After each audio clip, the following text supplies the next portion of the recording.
এমন প্রবাসী আছে না খাইয়া মা পাওয়ার মা আমি খাইছি ঠিক। কেরে ক না জানি বাপ মা চিন্তা করছে।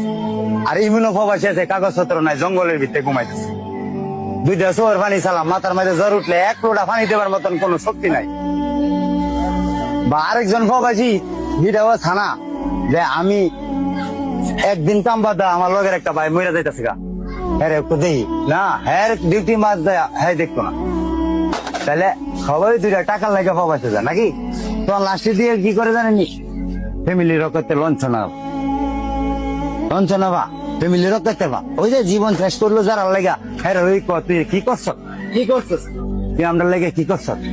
এই সময় একজন প্রবাসী না পারে দুঃখ কইতো না পারে সইতো লাস্টে গিয়ে কি জানেননি নিজের জীবনটা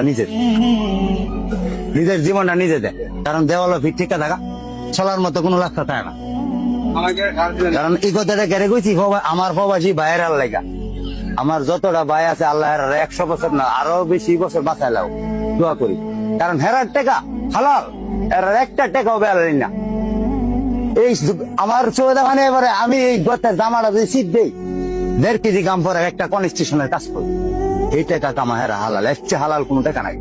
এই টাকা দিয়ে বাপ মারে ফ্যামিলিরে ভাই বোনের দিয়ে আর এই টাকা লয়ে কি করে আমরা লমুনিরা কি করে তেহানা বস্তা বইরা লইয়া গিয়া নতুন লাং ধরে আর হে একটা প্রবাসী যে কামাই করে জীবন শেষ করে দিছে ভাইতে কি লুডা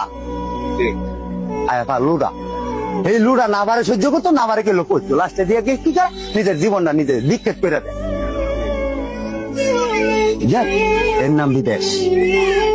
বাপ মা কয়লা ভাই কয়লা ভাই আমার একটা ফোন দিও মা বইনে ক ভাই আমার একটা সেন্ড দিও এই জন্য আমার বন্ধু একটা মোবাইল দিস এই জন্য আমার 20,000 টাকা দিস কেরে ক ওই জন্য একটা কুত্তার